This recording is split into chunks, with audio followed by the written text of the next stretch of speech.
la educación. Hola, ¿qué tal a todos y todas? Muchísimas gracias por acompañarnos aquí en nuestra próxima sesión.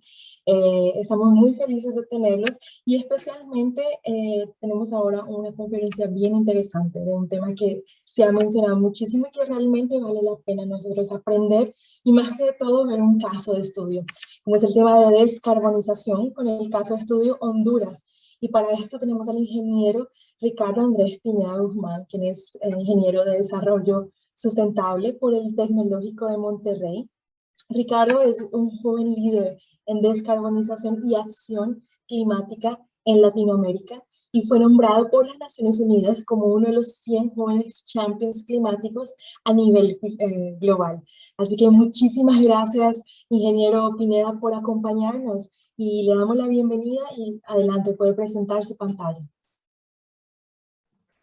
Bueno, muchísimas gracias al Latin American Student Energy Summit, ¿verdad? Estoy encantado de estar por acá acompañándolos y bueno, para mí es un orgullo, un honor poder hablar de uno de los temas más importantes, una de las soluciones, quisiera decir yo, más importantes hacia la crisis climática, que es el tema de la descarbonización. Y les quiero mostrar este ejemplo de Honduras, que considero va a ser muy interesante porque bueno, como sabrán, en Latinoamérica compartimos mucho esta condición socioeconómica de pobreza, muchas, digamos, temas adicionales, digamos, barreras, problemas, etcétera, temas de seguridad, temas, ¿verdad?, de hambruna, temas tan complejos que al final del día deben de ser atendidos de manera holística al momento de abordar el cambio climático, ¿verdad? Y el caso de Honduras, les platico desde un comienzo, va a ser un caso sumamente interesante, motivador, espero yo, para el resto de los países, porque si nosotros podemos hacerlo, yo estoy convencido de que cada país latinoamericano lo puede hacer y mucho más y mucho mejor, y sobre todo podemos empezar a cambiar a nuestros países hacia un modelo más verde, más sostenible, ¿verdad? Entonces, sin más introducciones, me gustaría recordarles el costo del carbono, ¿no? Inestabilidad política, inundaciones, incendios, sequías, daños por tormentas. El mismo océano se está haciendo ácido, hay pérdida de infraestructura, hay refugiados y migración climática, hay extinciones, derritimientos, hambrunas, escasez en general, pérdidas de ecosistemas, temas como enfermedades, estilos de vida, elevación del nivel del mar, etcétera, al punto que ha venido el Foro Económico Mundial y han considerado el carbono como la principal amenaza para la economía mundial.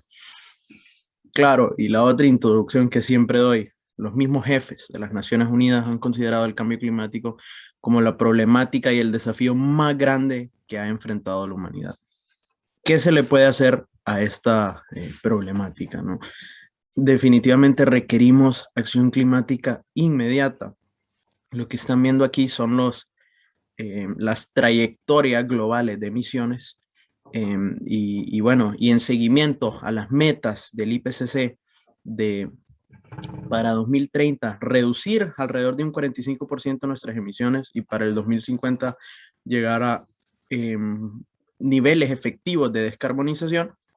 Si esto lo hubiéramos empezado hace 20 años, podrían ver como en esta gráfica, el camino hubiera sido mucho más sencillo.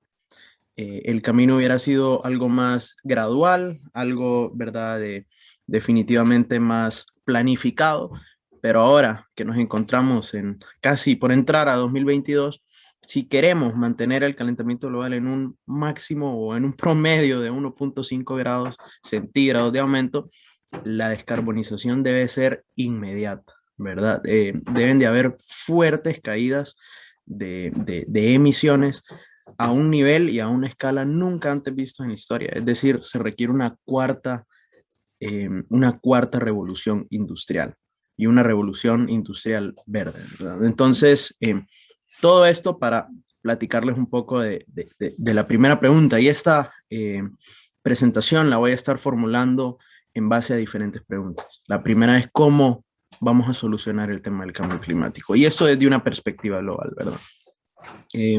Me doy un paso atrás. Este es el marco de los Objetivos de Desarrollo Sostenible. Las Naciones Unidas los envió en 2015, donde se acordaron 17 desafíos, los cuales eran prioritarios para entender por el mundo.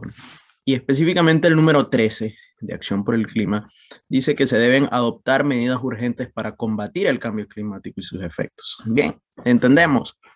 Pero ¿cuáles son esas medidas urgentes? ¿Verdad? Y el mundo climático lo divide en dos palabras, que yo siempre digo son las palabras mágicas del cambio climático. Es como aprender a decir por favor y gracias. Y solo que lamentablemente un poquito más difícil estas palabras, es mitigación y adaptación. ¿Qué es mitigación? Es reducir los efectos del cambio climático. A mí me gusta siempre la analogía de, es como que se te esté rebalsando la bañera. ¿Qué es lo primero que haces? Lo primero que tienes que hacer es cerrar la llave, evitar que se siga desbordando, ¿no? Y justamente eso es el cambio climático, en el sentido de tenemos que cerrarle la llave a las emisiones o a las causas que están pues poniendo tanta contaminación y gases de efecto invernadero en nuestra atmósfera. Esto puede ser a través de energías renovables, transporte más sostenible, etcétera. Hay muchas alternativas para mitigar el cambio climático. Y luego el segundo, que es algo que se complementa, es el tema de adaptación. Y esto parte de la premisa de que el cambio climático ya está acá, ¿verdad? Entonces, ¿qué debemos hacer? Adaptarnos, ser más resilientes, ¿verdad? Y reducir nuestra vulnerabilidad de diferentes maneras, como proteger nuestras infraestructuras, tener mejor respuesta a emergencias como podrían ser huracanes, etcétera. Entonces, los dos van de la mano, ¿no? La mitigación y la adaptación. Ahora, ¿a dónde nos deja esto con una pregunta, digamos, muy común, que es, ¿qué puedo hacer yo versus qué puede hacer el mundo, el sistema? Les quiero decir algo. Por aquí, nuestra plática podría llevar a dos diferentes caminos. Podría aquí hablarles de que no deben de usar popotes o pajillas, decimos nosotros en Tegucigalpa. Podría hablarles de que lleven su bolsa reusable al supermercado. Podríamos hablar de ese tipo de acciones personales y luego discutir realmente hasta qué punto vamos a llegar con las acciones personales. No estoy en contra de ellas. Yo creo que todos debemos de vivir de manera más sostenible. Pero como les explicaba anteriormente, por la escala de este problema, también necesitamos que las organizaciones, las empresas y sobre todo los gobiernos, perdón, estén a bordo de un cambio sistémico. Y a eso me dedico yo, a promover cambios sistémicos, cambios de la manera en la que funcionan nuestras economías nacionales y la economía global y diseñar desde un principio cómo hacer una economía más sostenible. Y definitivamente no son las mismas soluciones. Lo que como una acción personal grande significaría, por ejemplo, no tomar el avión o vivir sin carro, cosas que considero son muy difíciles de hacer, ¿verdad? Los cambios sistémicos vienen siendo cosas como podrán ver a la derecha, soluciones como promover educación y salud para, de alguna manera, promover menos, digamos, el crecimiento poblacional, si lo pudiera decir de alguna manera. No es tan así la cosa, en verdad, o, por ejemplo, tecnologías, despliegue como de tecnologías de energía eólica, energía solar, etcétera, ¿no? Entonces, esta presentación se va a enfocar en eso, en los cambios sistémicos, en los cambios grandes que podemos hacer, ¿verdad? Como entidades. Y ahí es donde viene la introducción a la palabra descarbonización, que pues por si no fui claro, o por lo menos siempre me gusta poder dar un paso atrás, ¿no? Y hacer muy claro de lo que estamos hablando.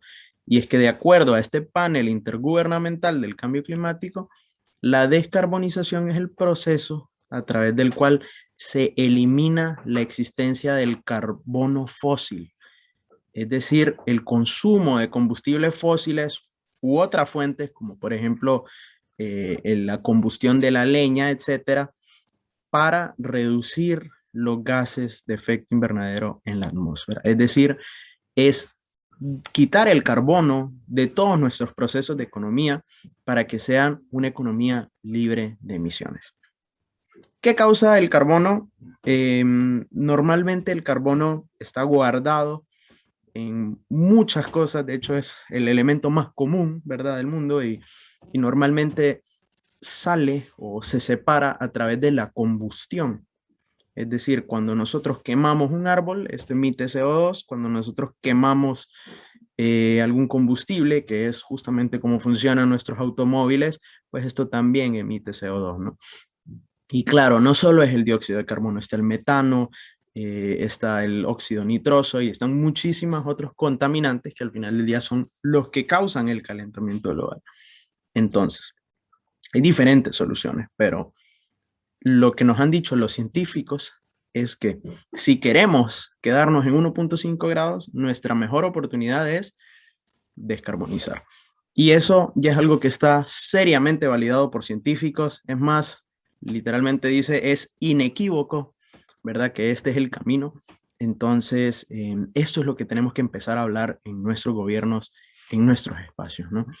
Ahora, ¿cómo vamos con este tema de la descarbonización? Aquí es donde mucha gente se sorprende y es que realmente la gran mayoría del mundo ya está comprometido a la descarbonización. Por ejemplo, los Estados Unidos ya se comprometió con este nuevo presidente de Biden, la Unión Europea y Europa en sí quiere ser el primer continente descarbonizado y está en buen camino para lograrlo.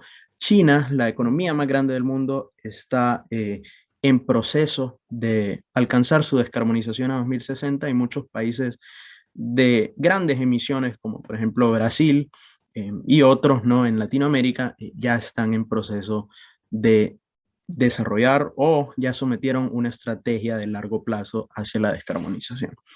Ahora sí, aquí viene la pregunta. ¿Qué significa la descarbonización para un país en desarrollo? Es bien bonito hablar esto, ¿verdad? Desde una cara, digamos, del norte global, ¿no? Es decir, tenemos los recursos, nosotros ya estamos desarrollados y bueno, ahora queremos darle un Tesla a todos, ¿no? Un carrito eléctrico bonito, queremos modernizar nuestra economía, pero ¿qué significa la descarbonización para un país que realmente no está ahí? Para un país que sigue en la pobreza, para sí, que sigue, pues básicamente en estos espacios, ¿no? Entonces, y que al final del día, ustedes saben, este es el caso de América Latina, ¿no?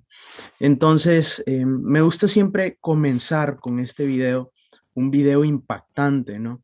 Y es que el diario El País en España nos muestra una comunidad en Cedeño, Choluteca, en Honduras, el cual en 1980 ha sido fuertemente devastada por el tema del aumento del nivel del mar. Es decir, que han perdido varias cuadras de restaurantes, hoteles, bares, casas, que ahora las absorbió el mar completamente por el mismo tema del aumento, ¿verdad? Producto del mismo cambio climático y que ahora está arrasando con comunidades enteras.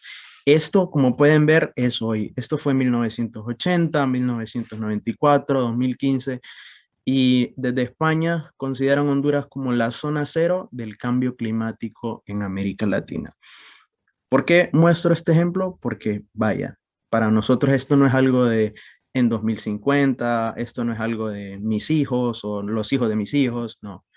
Esto es algo ya pasando justo a 1 hora y media de un viaje en carro de mi propia casa, ¿no?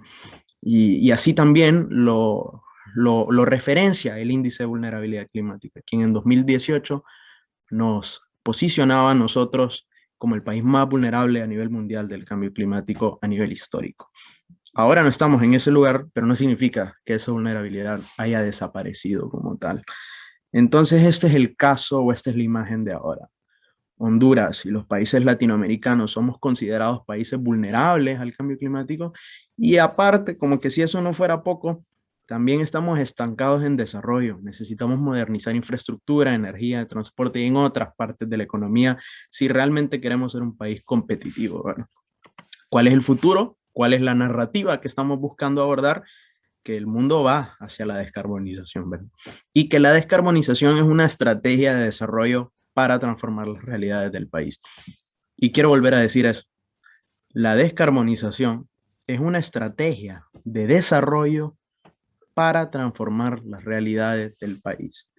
Es decir, Para mí, hablarles de descarbonización hoy no es tanto de reducción de emisiones, es más bien un espacio en donde Honduras puede sacar al más del 70% de familias que hoy viven en estado de pobreza.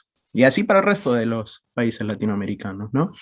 Hacemos esta distinción, ¿verdad? De que la descarbonización se refiere al proceso de mitigación. ¿Y cuál es la meta? La neutralidad de carbono o el cero carbono equivalente. Es decir, que Honduras no emita carbono o a lo mejor lo que emita pues pueda ser reducido por la absorción de carbono natural que tienen nuestros océanos, nuestros bosques, etcétera, ¿no? Y este es el espacio o este es el camino, el proceso y esta es la meta que todos los países deben de alcanzar, no solo los países latinoamericanos. ¿Cómo estamos en emisiones? Honduras representa menos del 0.05% de las emisiones globales. Somos como una gota en un tambo de agua que ya estaba lleno. Somos, lo que les digo con mucho cariño, somos un error de redondeo.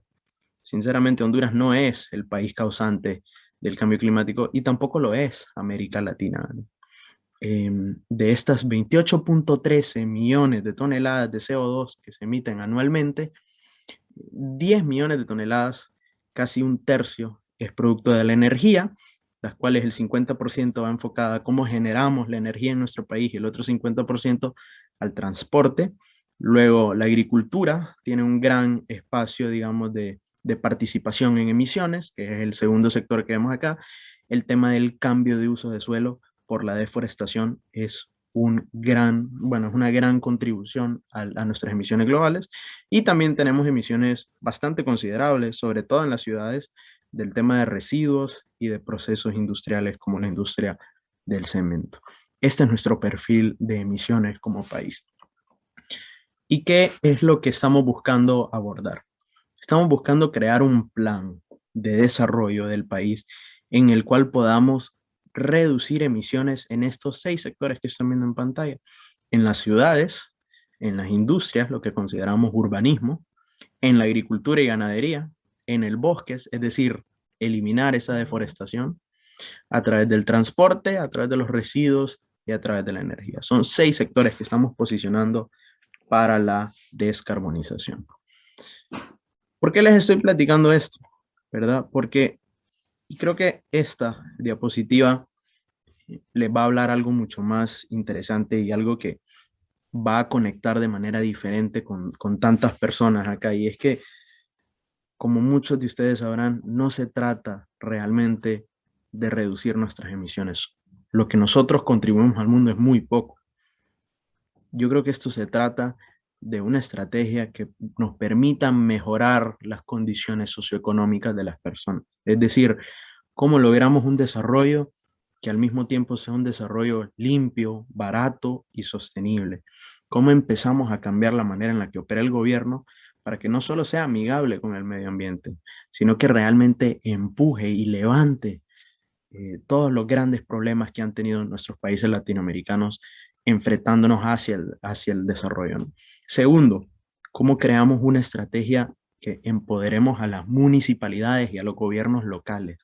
Cómo podemos involucrar a las empresas, a las organizaciones o a la academia local en colaborar de manera subnacional. Para mí de esto se trata la descarbonización, ¿no? Cómo dejamos de trabajar de manera tan agregada y empezamos a desagregar el desarrollo dependiendo de las necesidades de las diferentes comunidades. Y tercero, cómo promovemos una transición justa, que no deje a nadie atrás. Cómo podemos diseñar procesos participativos e inclusivos para que todas las partes de la sociedad puedan ser parte de las decisiones de largo plazo de 2050 que estará haciendo su propia nación.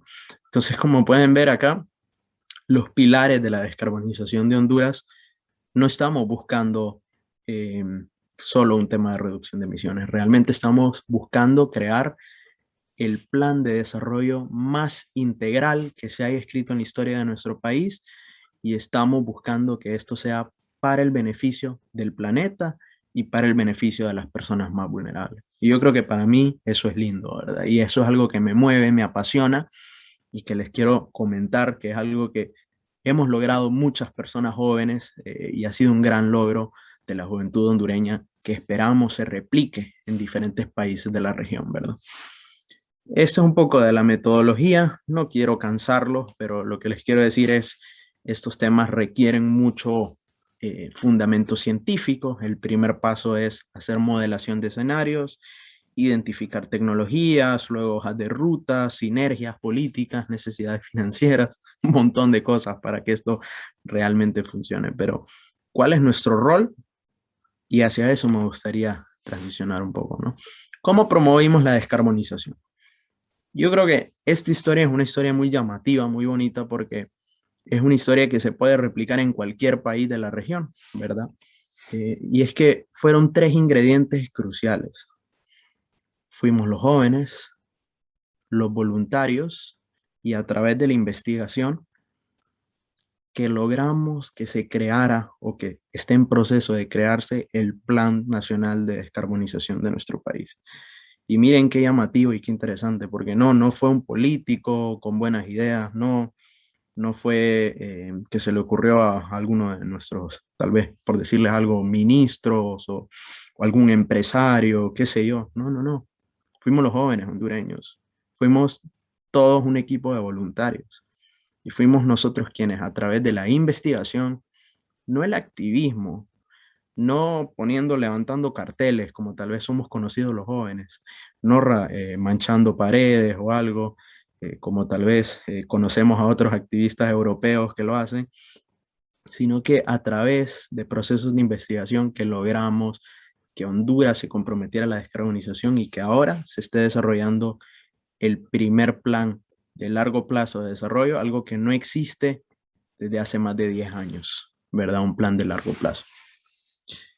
Ahora lo que les quiero mostrar y esta transición de esta presentación es algunos de los proyectos de investigación que nos han ayudado a promover la descarbonización en Honduras.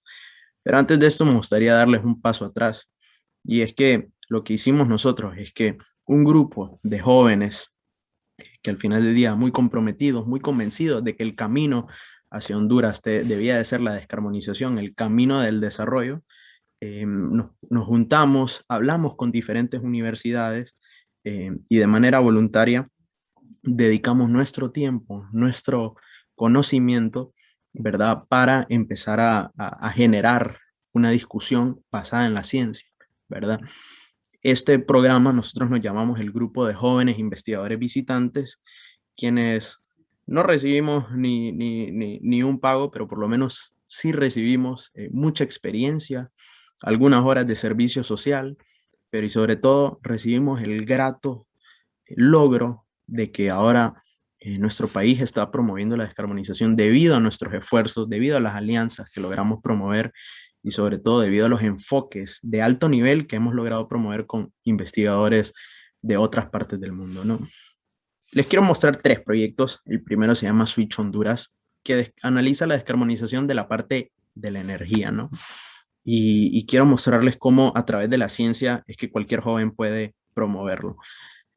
Esto es lo que están viendo acá, es la matriz energética actual de Honduras, donde casi el 50% en algunos días de la generación proviene del búnker, del combustóleo. Para los que no saben, el búnker tipo C es uno de los combustibles más contaminantes a nivel mundial, es uno de los productos de la destilación más pesados de los hidrocarburos y el búnker tiene más de 3% de peso en azufre. Está prohibido en aguas internacionales, lo prohibió Estados Unidos, lo prohibió Canadá, pero son países como los nuestros, los latinos y sobre todo en Honduras, que utilizamos este tipo de tecnologías para generar energía. Entonces, esta es una energía muy cara, muy desfasada, muy contaminante, que créanme, en los próximos 10, 20, 30 años ni siquiera debería de existir, ¿verdad? Es arcaica totalmente. Entonces, ¿cuál era nuestra visión? Sin mucha claridad en el momento, pero considerábamos que Honduras debería llegar a una matriz energética totalmente renovable, totalmente descarbonizada, donde las energías eólicas, fotovoltaicas, geotérmicas, de hidroeléctricas y de biomasa, entre otras, pudieran abordar la gran parte de las necesidades energéticas de nuestro país, ¿verdad? Esa era nuestra visión, ¿no? Y utilizamos un modelo de acceso abierto que se llama Switch, inicialmente desarrollado por la Universidad de California en Berkeley y la Universidad de Hawái, que esta herramienta permite el análisis en tres partes: de inversión, de planeación de inversión, perdón, que nos permite también simular los costos de producción de la energía, y tercero, nos permite hacer un análisis económico de las políticas públicas. Es decir, podremos saber con mucha certeza cuánto nos va a costar si Honduras decide poner una meta de 100% de energías renovables en 10 años. O cuánto nos costaría, al contrario, si esta es una meta de 99%, o si ponemos una meta de carbono, etcétera. Entonces, este modelo fue desarrollado en lenguaje Python, un lenguaje que, se lo digo, al momento de comenzar yo no sabía programar. Yo estudié ingeniería en desarrollo sustentable y la única clase de programación que llevé era muy general, no era para este tipo de cosas, pero aprendí, ¿verdad?, de Python, sintaxis utilizando PyOmo, y es ahora lo que nos permite desarrollar estos proyectos, ¿no? ¿Qué es lo que hace Switch? Utilizamos Big Data para analizar el potencial de generación nacional. Esto lo que están viendo son mapas como el Global Solar Atlas o el Global Wind Atlas, en donde están viendo que hay partes que son mejores que otras para generar energía, ¿no? Lo que hicimos fue un análisis de absolutamente cada coordenada a 20 kilómetros de las subestaciones de generación de energía. Montamos proyectos a través de modelos para analizar su factibilidad, y buscamos las coordenadas más costo efectivas para montar un proyecto de largo plazo, o perdón, de gran tamaño, ¿no?, de generación de energía, ¿no? Esto con información de los últimos 20 años del potencial solar y potencial eólico a nivel nacional. Lo que nosotros decimos es: qué bueno que nosotros tenemos esta información con la academia y no lo tienen las empresas, ¿verdad? Porque si no, ya me imagino. Aparte de esto, hicimos el primer análisis de expansión regional en Honduras. Normalmente, cuando Honduras hacía un modelo de expansión, se hace un estudio, digamos, que considera a Honduras como uno solo, pero no se consideran, por ejemplo, las diferencias de crecimiento que va a tener una zona como la zona atlántica, la zona portuaria, a comparación de otras zonas más rurales, etcétera. Entonces, este es el primer análisis donde pudimos, de manera diferida, ver dónde se deben hacer las inversiones en más de 15 regiones del país, ¿verdad? Y aparte de eso, y bueno, ¿y cuáles son los resultados? Este es un trabajo que se sigue desarrollando, pero hasta ahora les comento, hay una prefactibilidad comprobada, ¿verdad?, de que la descarbonización es el camino. Lo que están viendo a la izquierda es como es un escenario de costo-efectividad, todavía no validado por pares científicos, porque esto es hasta que se publica, ¿no? Pero lo que pueden ver es como una matriz de casi 40% de energía no renovable, de la cual partimos, se expande de manera muy, muy grande en tecnologías como la energía eólica o la energía solar, para llegar a un caso muy barato de despacho de energía, casi 80% renovable, ¿no? ¿Y cuál es lo más bonito de esto? Que a través de este camino de descarbonización, Honduras logra reducir su consumo o su costo al consumidor en casi un 75%, y Honduras pasaría de ser uno de los países con la energía más cara a nivel mundial a ser uno de los que tiene la energía más barata.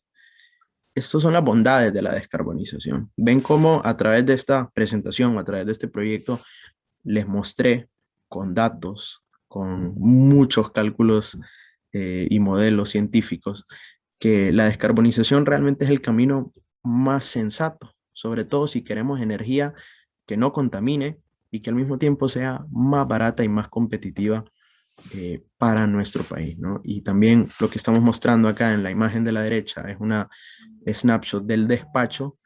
¿Y qué es lo que pueden ver? Que al final del día esta energía también es confiable. No hay por qué creer en algunos de estos, digamos, argumentos que esta no es la energía más confiable, etcétera, porque si la planeación se hace bien, y qué mejor planeación que la que nos permite la Big Data, no hay problemas para el despacho, ¿verdad?, de energía. Y este es el resultado palpable, ¿no? que hay casos o hay estudios que nos permiten reducir muchísimo la introducción de la energía renovable al país, lo cual causaría muchísimos beneficios. Por ejemplo, claro, más familias que puedan conectarse a la electricidad, mejor educación, mejor transporte, mejores sistemas de salud, etcétera. Entonces, esto es cómo la descarbonización podría beneficiar mucho al sector energético. Y un segundo estudio que igual estamos haciendo con la Universidad de California, Berkeley, es analizar el despliegue de energía renovable, pero a través de microredes. Es decir, cómo pensamos en ese 15% de las familias que hoy no están o no tienen acceso a la energía eléctrica en nuestros países. Y es que, como ustedes bien sabrán, nuestra región, la región latina, es una región que no tiene acceso, donde no todos tienen las mismas oportunidades, ¿verdad? Entonces, cómo no solo se trata de llegar a 100% de energía renovable, sino cómo lo hacemos para toda la población y sobre todo para aquellas poblaciones más remotas, ¿no? Estamos implementando el modelo GAP a Honduras, un modelo desarrollado y validado en Kenia, el cual, si se los puede explicar de manera muy sencilla, las líneas rojas que están viendo aquí a la izquierda es lo que sería el modelo Switch, y las líneas rojas, las líneas negras, perdón, son todas las ciudades y aldeas del país, las cuales es lo que agrega al modelo GAP. Es decir, cómo llevamos energía, acceso a energía a algunas de las ciudades y aldeas que hoy por hoy no tienen acceso, ¿verdad? Entonces, este modelo toma dos decisiones. La primera decisión es, puedo crear aquí en esta aldea una microred o me sale más barato hacer una expansión del sistema de transmisión. Lo que estamos viendo aquí es el mapa de Honduras, en donde hemos identificado a 7.400 centros educativos que no tienen acceso a energía, ¿verdad? Y este es el caso de toda Latinoamérica. Hoy, sobre todo en las comunidades más rurales, no todos los niños tienen acceso a electricidad. No todos pues tienen acceso al internet y a muchos de los servicios más importantes para una educación digna y de calidad, ¿no? Entonces, al montar esto, trabajamos con información del, de la Fundación Gates, ¿verdad? Para sobreponer capas de densidad de población, las cuales están desarrolladas desde imágenes satelitales, y también sobreponemos información de las líneas de distribución para ver cuáles son aquellas escuelas que están lejos o donde más infraestructura se necesitaría. ¿Qué es lo que pueden ver en este mapa? Que tenemos algunos puntos rojos que están muy lejos de los sistemas de transmisión, de distribución del país. Por lo tanto, lo que estamos desarrollando y también, perdón, por si esto no fuera lo suficiente, también estamos haciendo un estudio que se montaría dentro del modelo GAP que nos permite ver cómo es la demanda energética. Por ejemplo, si sabemos si la comunidad es de bajos recursos, de mediano o de alto recurso, y cuáles serían algunas de las conexiones más importantes. Por ejemplo, tener luces, tener un refrigerador, etcétera. Entonces, ¿cómo utilizamos o incluimos esos patrones de uso de electrodomésticos, ¿verdad?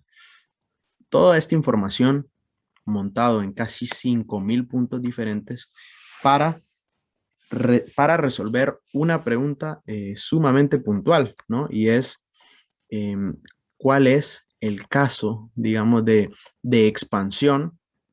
Perdónenme aquí por la presentación. ¿Cuál es el caso de expansión más costo efectivo para crear microredes o para darle acceso a energía al 100% de la población a través de la descarbonización también?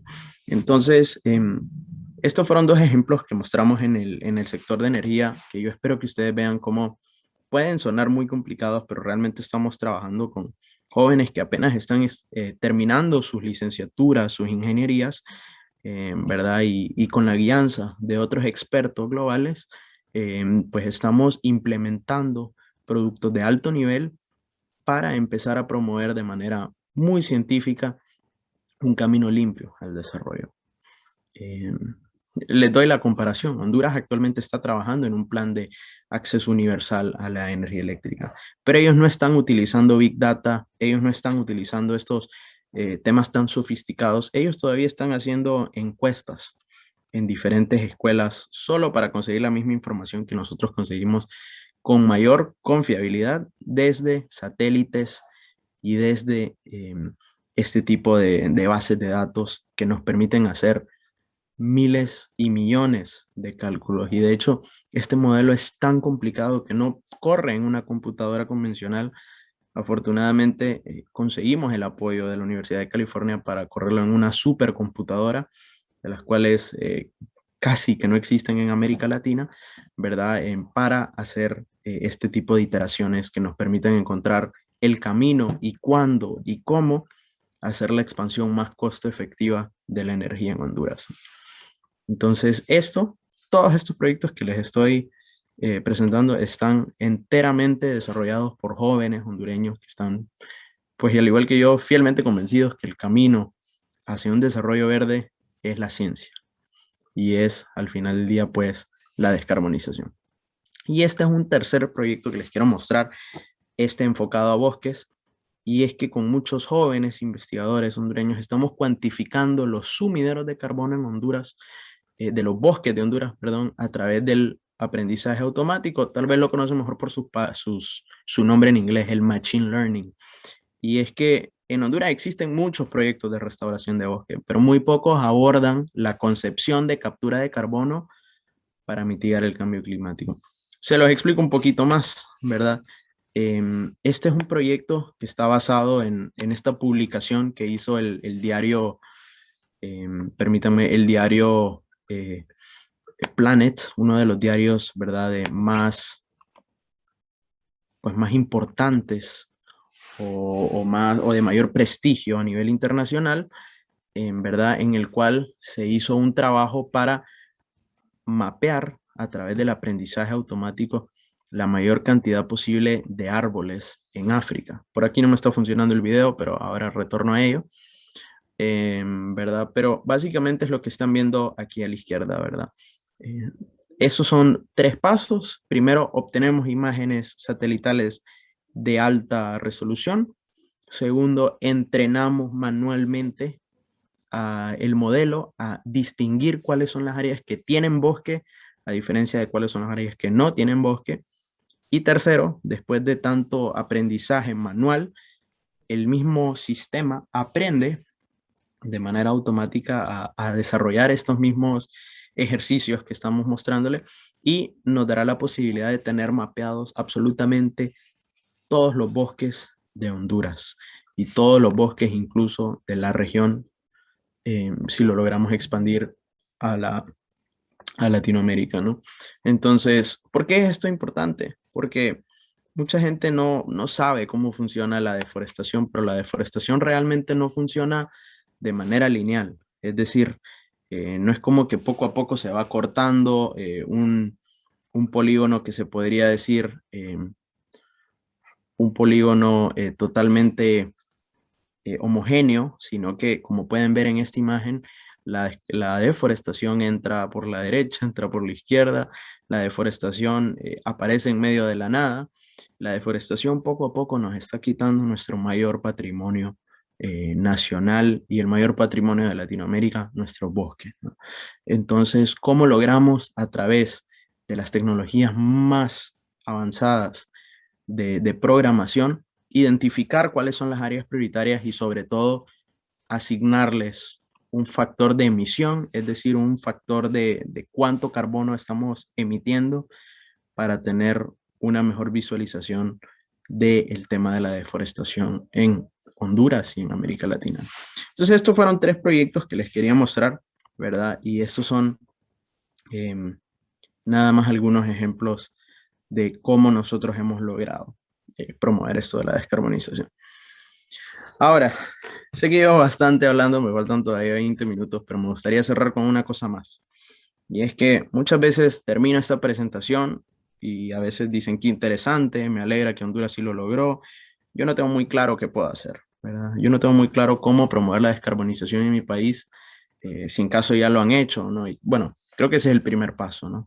Revisemos si su país ya está comprometido a la descarbonización y en la misma línea, si ya está, les quiero preguntar, ¿tu país ya está comprometido a una descarbonización real, una descarbonización efectiva? ¿Ya está en un buen camino para desarrollarlo? Porque lo que muchos no saben es que la descarbonización, muchos países tienen una estrategia de descarbonización, pero no es una descarbonización completa o es una estrategia a media, se podría decir, ¿no?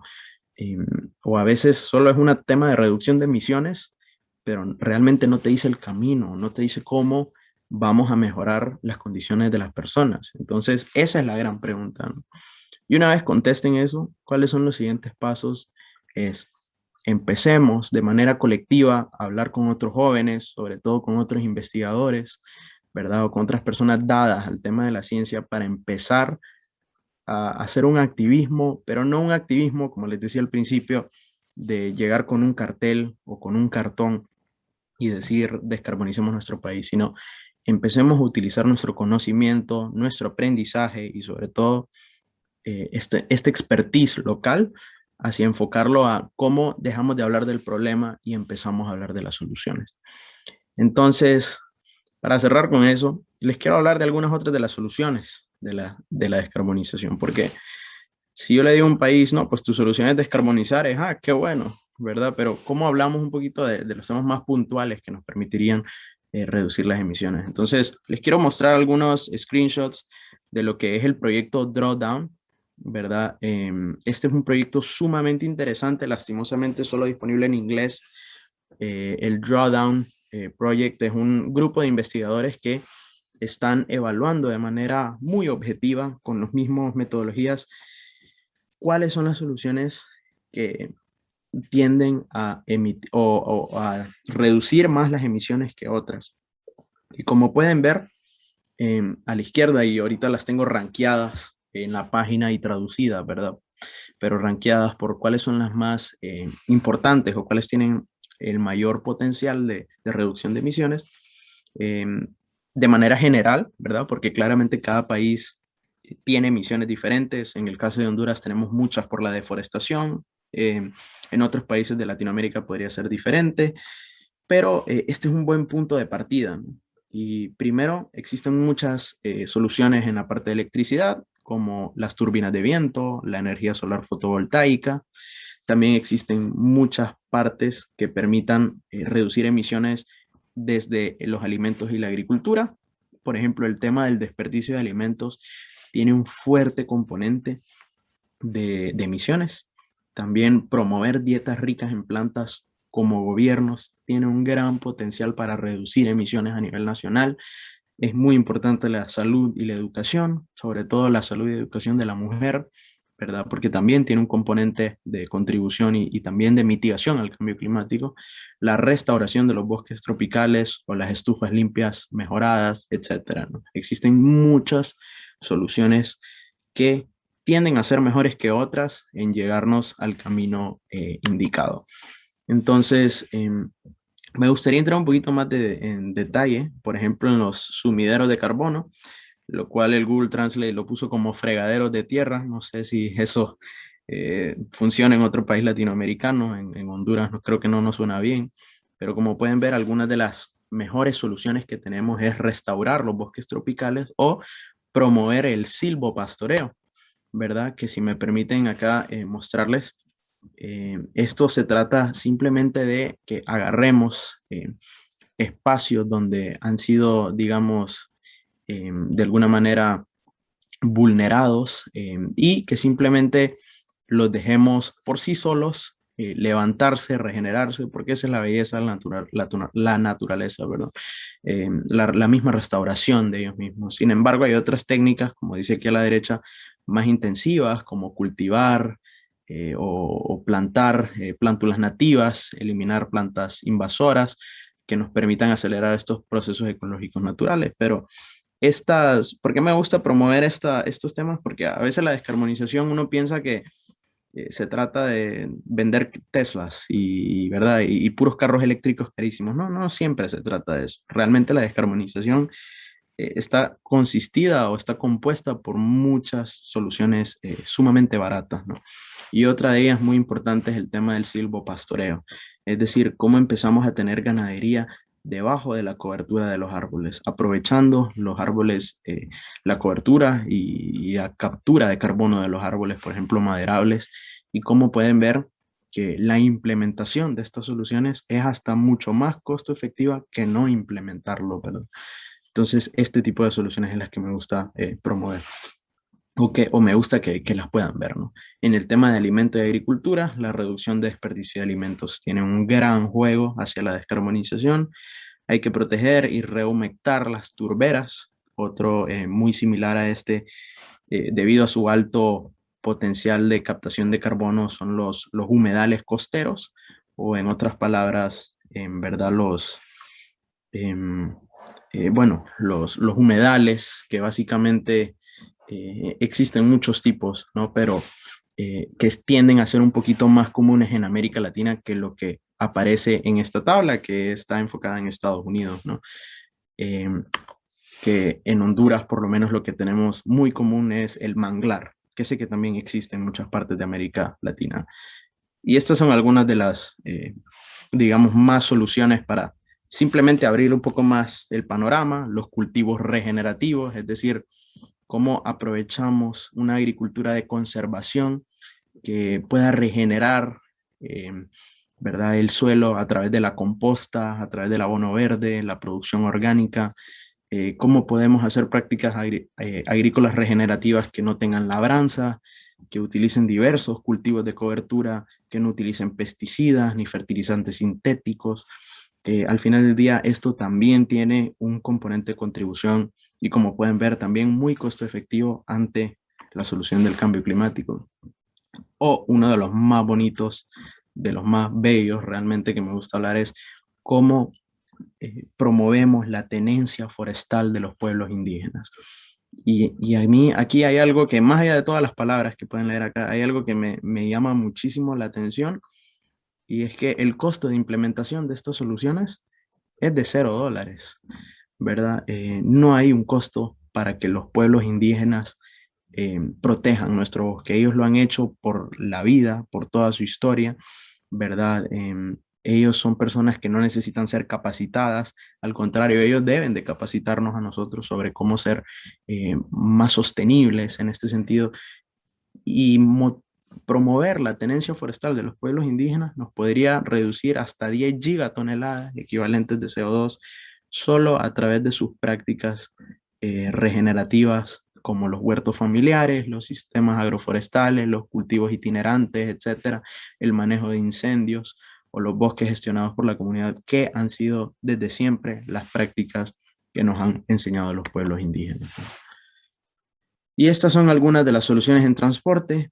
Más allá de lo que se piensa, aquí lo que más contribuye es un transporte público sostenible, es decir, este tipo de soluciones también aplican en Latinoamérica, ¿no? Entonces, ahora sí, por hoy básicamente esta ha sido mi presentación, ¿verdad? Pero de parte de Honduras les tengo un solo mensaje, y es decir, la descarbonización en América Latina es factible, es necesaria y sobre todo es muy buena. Y yo espero que de las muchas personas y jóvenes que me están escuchando el día de hoy puedan agarrar un camino similar al que hemos tomado nosotros los jóvenes hondureños para promover la descarbonización y sobre todo promover prácticas más sostenibles para nuestros propios países.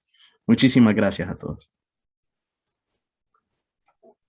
Muchísimas gracias, ingeniero, realmente es tan interesante. Creo que nos va a dejar aún más preguntas a nosotros mismos y a quienes participamos. Y de hecho, bueno, tenemos varias preguntas, pero las organicé como de una forma lógica. Inicialmente, usted recalcó durante su presentación varias veces la importancia de un activismo con acción, de un activismo con sentido, direccionado, no solo, como se dice, la juventud haciendo quilombos en las calles, sino que realmente nos sentemos en la mesa de toma de decisiones con proyectos, con acciones tangibles. Entonces, nos preguntan que si nos podría comentar un poquito cómo fue ese proceso de empoderamiento, ¿verdad?, con sus comunidades, porque vos ya sos un joven empoderado, pero ¿cómo es transmitir ese empoderamiento para los otros jóvenes, especialmente teniendo en cuenta que trabajar a veces con jóvenes no es tan fácil debido, obviamente, debido a instabilidad económica, etcétera, etcétera. Pero ¿cómo fue ese proceso de empoderar a otros jóvenes, de hacer ese plan de trabajo para llegar a esos resultados? ¿Y cómo fue ese antes y después también de tu equipo, de su equipo? ¿Cómo vio esa transformación también a nivel personal y profesional de quienes participaron en sus proyectos? Gracias, Joyce, y gracias a los que hicieron esas preguntas buenísimas, por cierto.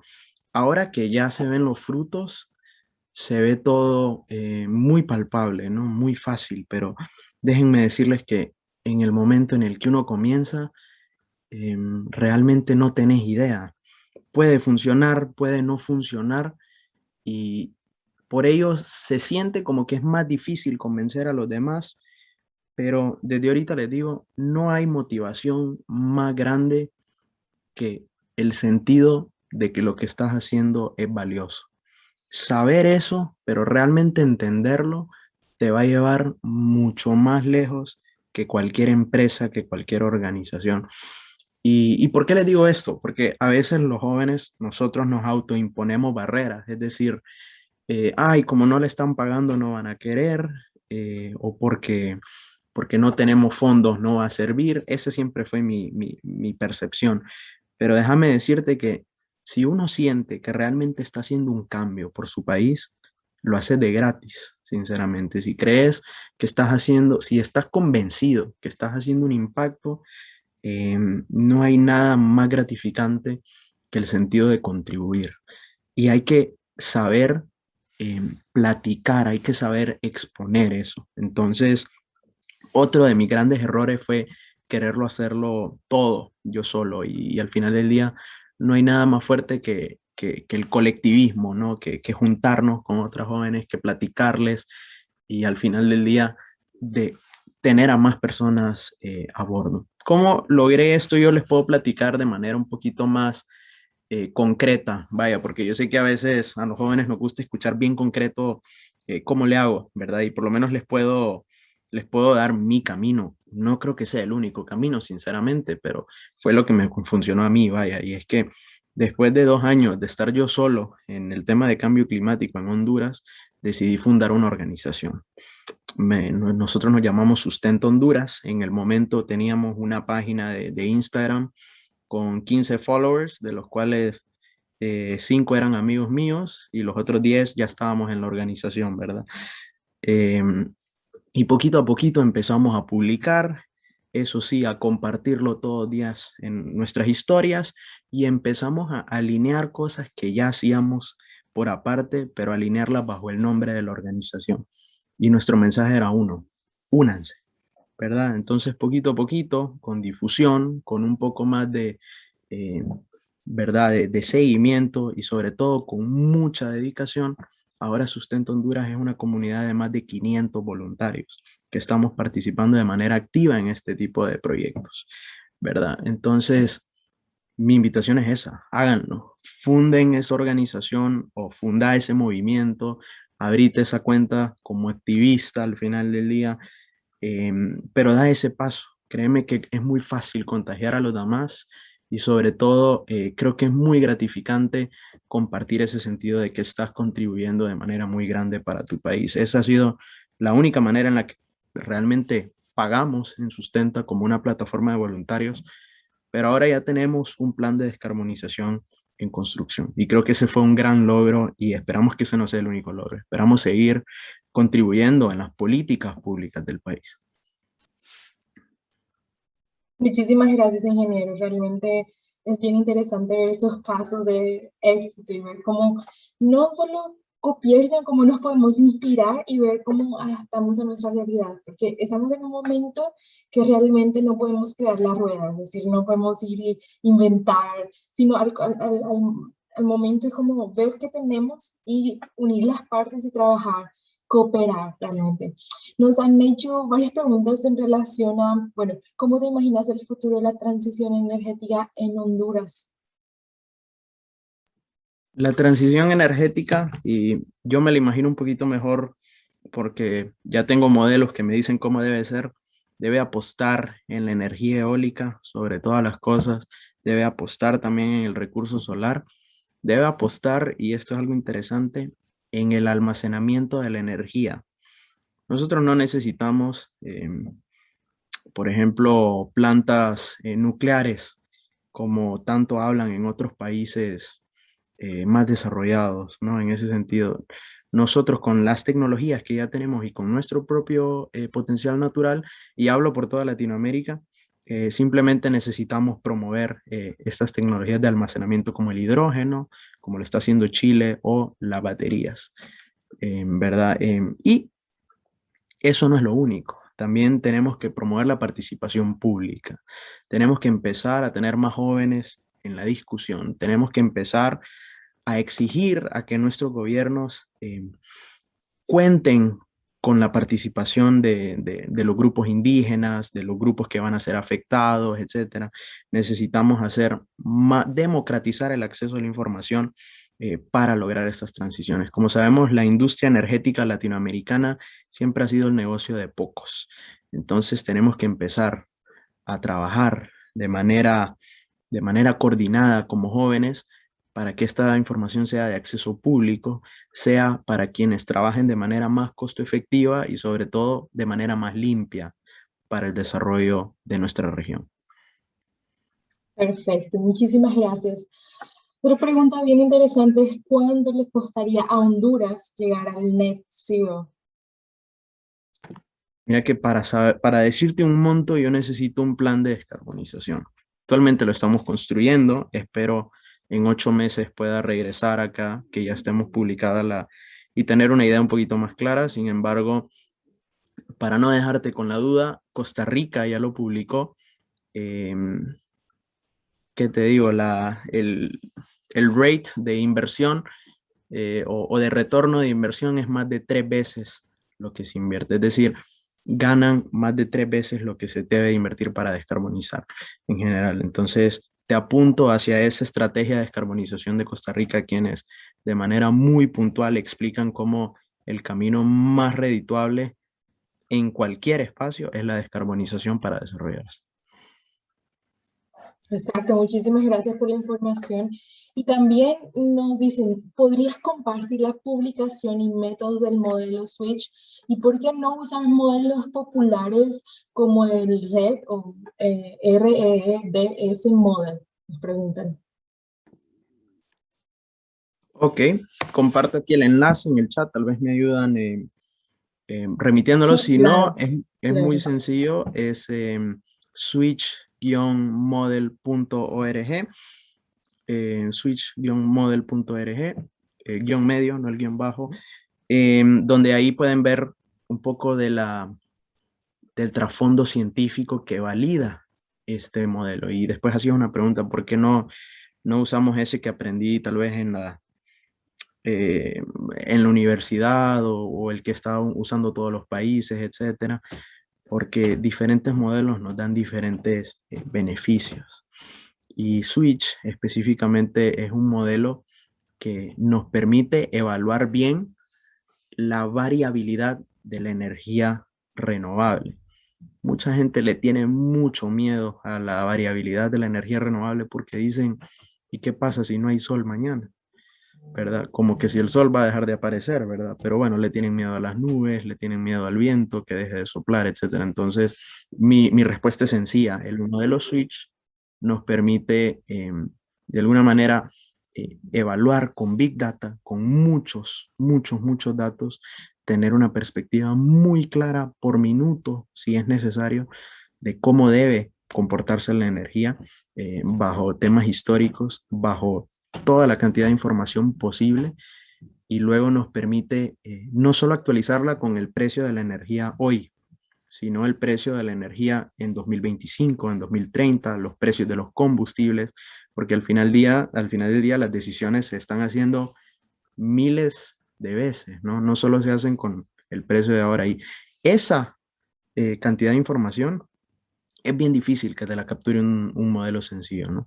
Entonces el modelo de Switch, a comparación de otros modelos, es comparable o es de la misma calidad, a pesar de ser gratuito, de modelos, por ejemplo, de General Electric, cuyas licencias valen millones de dólares y por ejemplo, en Latinoamérica ni siquiera los tenemos la capacidad financiera para utilizarlos. Entonces, por eso es muy interesante.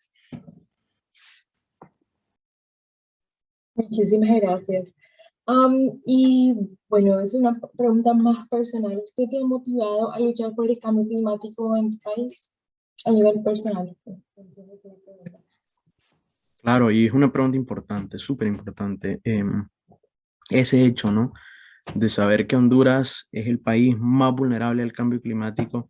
Esto lo aprendí a mediados de mi carrera en Monterrey y aprender eso, leerlo y saber que nadie lo está hablando, nadie lo está mencionando en las noticias, en las redes. Fue un gran llamado a la acción para mí, ¿no? Y creo que ese no solo es el caso de Honduras, este es el caso de Latinoamérica. Nadie lo habla, pero somos los más afectados. Entonces, a mí eso me convenció, saber que era la problemática más grande del mundo y saber que nosotros estamos más vulnerables que el resto del mundo fue suficiente para convencerme a mí a dedicarme a la acción, dedicarme a promover cosas muy reales y sobre todo cosas que sé que al final estarán impactando las vidas de millones de personas en mi país y en la región. Exacto. Muchas gracias. Y creo que ya esta es otra pregunta que varios nos hicimos cuando presenté las diferentes estrategias de descarbonización. Y es un tema que creo que también va a ser central en las negociaciones climáticas que van a ser en 2 semanas en Glasgow. Y es el tema también del greenwashing.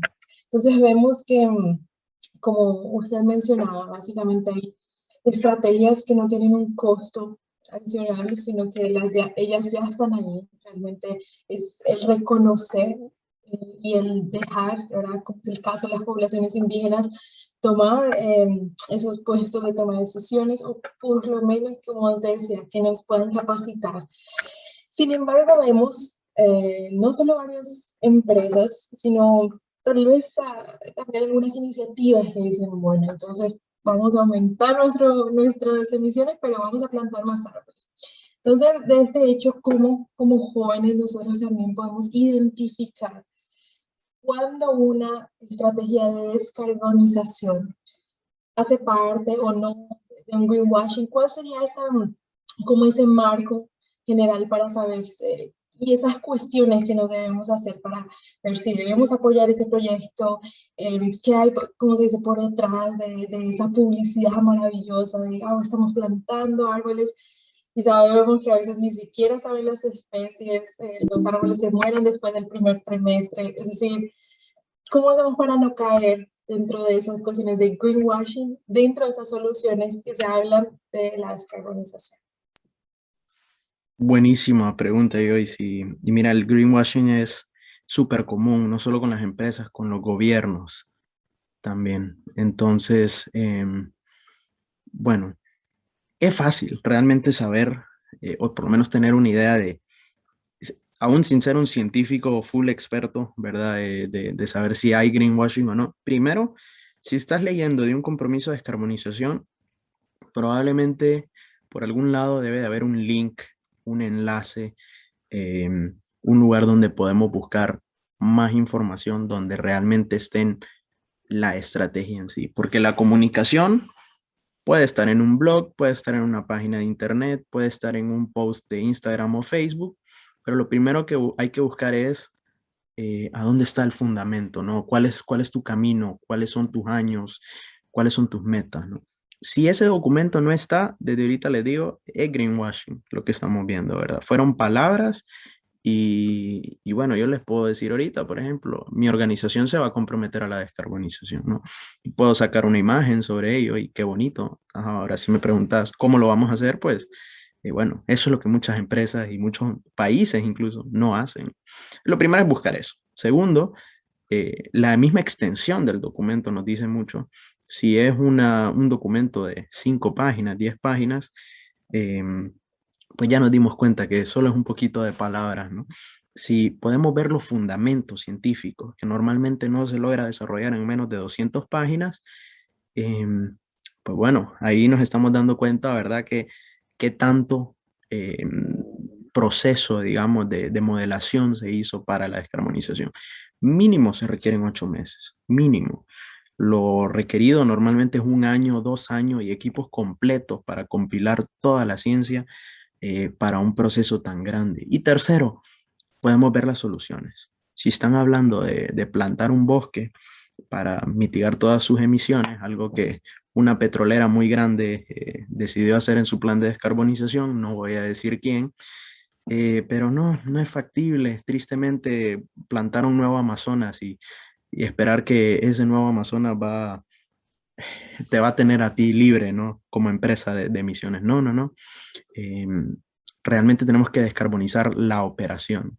Tenemos que descarbonizar cómo consiguen la energía, dónde se está transportando o de qué manera se está transportando. Debemos descarbonizar todas las operaciones. Entonces, si se trata de algo de descarbonización a través de otros, a través de unos arbolitos que fuimos a plantar el domingo y nos tomamos una foto, pues no, no es descarbonización, ¿no? Entonces, esa es una buena manera de saber.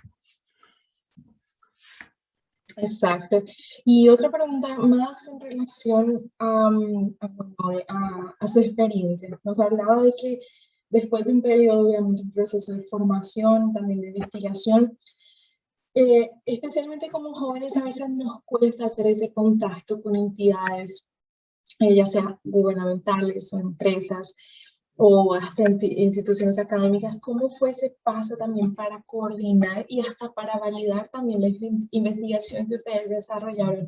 ¿Y qué tips nos podrían dar? Por ejemplo, si alguien nos está viendo y dice, qué genial, yo quiero conversar, no sé, conmigo, con el gobierno de mi país y desarrollar un proyecto similar. Desde su experiencia, ¿qué tip le daría a esa persona como joven para ayudarle a iniciar un proyecto de descarbonización? Mira, lo más importante, y a mí me tocó el mismo problema, es el tema de la vinculación, ¿no? Si no estás bien vinculado, es como, ay, es como hablar sin una audiencia, que como quiera yo lo hago, se lo digo, ¿verdad? Pero eh, nosotros tenemos como jóvenes que vincularnos con las personas correctas, de realmente hacer ese outreach, dicen en inglés, para dar ese siguiente paso, ¿no? Mi mejor tip, que podría sonar un tip tonto, pero es un tip sumamente importante, es mandar ese correo. O sea, manda ese correo de que querés ser parte de las negociaciones climáticas.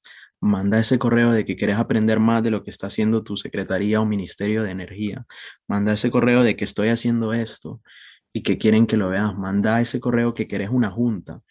Eh, con esa perspectiva, con esta percepción de mandar ese correo, hemos tenido la oportunidad de hablar con ministros energéticos de países como Estados Unidos. Trabajamos con personas en el MIT, trabajamos con personas en Berkeley, en Austin, en Stanford, etcétera, en lugares que uno diría, ¿qué estoy haciendo yo con ellos? ¿No? Pero se trata de eso, ¿no? Se trata de dejar ese miedo, esa barrera que un joven siempre se autoimpone, a diferencia de los niños, que los niños, ellos sí no tienen barreras y nosotros como jóvenes debemos ser niños en ese sentido, ¿no?